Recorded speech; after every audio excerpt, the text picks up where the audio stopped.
madaxweynaha cusub ee dowladda federaalk ee Soomaaliya mudane xasan sheekh maxamuud oo markii ugu horeysay maanta tagay xarunta Villa Soomaaliya tan iyo markii la doortay axadii la soo dhaafay.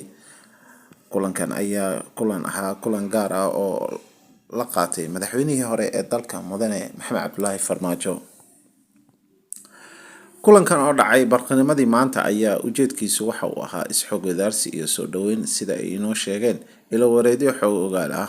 Sidoo kale waxaa kulanka lagu soo qaaday arrimo ku aadan munaasabadda xil wareejinta lagu wado in la qabto toddobaadka soo socda si uu xafiiska ula wareego madaxweynaha. Kulankan waxaa sidoo kale goobjoog ka ah xubno ka tirsan Villa Soomaaliya iyo kuwo kale oo la socday madaxweynaha mar labaad oo la doortay ee mudane xasan sheekh maxamuud. xasan sheekh maxamuud ayaa qoraal uu soo saaray kadib kulan ku yiri waxaan u mahadcelinayaa madaxweyne Maxamed Cabdullaahi Farmaajo igu qaabilay xarunta madaxtooyada dalka. Sidoo kale waxa uu mahadcelinayaa dalalka aan walaalaha nahay iyo saaxiibada nahay ee dalkeena u soo diray dhambaalada hambalyada. Farmaajo oo horey u aqbalay natiijadii ka soo baxday doorashada looga adkaaday ayaa u hambaliyay madaxweyne xasan sheekh maxamuud oo la doortay madaxweynihii 10aad ee Soomaaliya. dhinaca kale waxaa la filayaa in madaxweynaha cusub uu saacadaha soo socdo kulan wadajir ah la qaato madaxda maamul goboleedyada dalka ee ku sugan caasimadda si uu ugala hadlo xaaladaha taagan iyo sida ay dowladdiisa cusub ula shaqeyn lahaayeen. Tan iyo markii la doortay madaxweyne xasan sheekh maxamuud waxaa kulamo wada tashi ah oo uu ka waday Muqdisho isaga oo shalay qaabilay taliyayaasha ciidamada qalabka sida. madaxweynaha Mareykanka Joe Biden ayaa ogolaaday codsi uga yimid Pentagon-ka oo ku saabsan in ciidamada Mareykanka dib loogu soo celiyo Soomaaliya si ay uga hortagaan kooxda Al-Shabaab. Sidaas waxaa sheegay sarkaal sare oo ka tirsan maamulka Biden. Tallaabadan ayaa meesha ka saaraysa go'aankii uu madaxweynihii hore ee Mareykanka Donald Trump ku gaaray in dhammaan ciidamada Mareykanka laga saaro dalka Soomaaliya sanadka markuu ahaa 2020.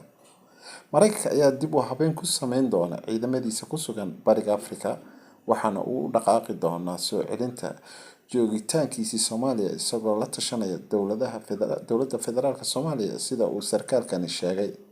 In ka yar 500 oo askari ayuu Mareykanka dib u celin doonaa gudaha Soomaaliya balse Pentagon-ka ma soo celin doonaan tiradii guud ee ciidamada Mareykanka ka joogay Soomaaliya ka hor xilligii Trump, tiradaas oo ahayd ilaa 750 iyo in ka badan.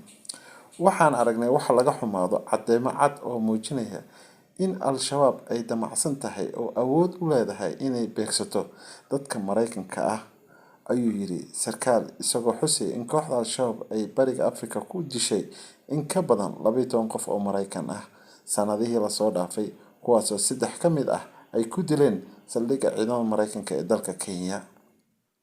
Sarkaalku ma xaqiijin doono in Biden uu fasaxay in la beegsado hogaamiyaasha gaarka ah ee Al-Shabaab iyo in kale.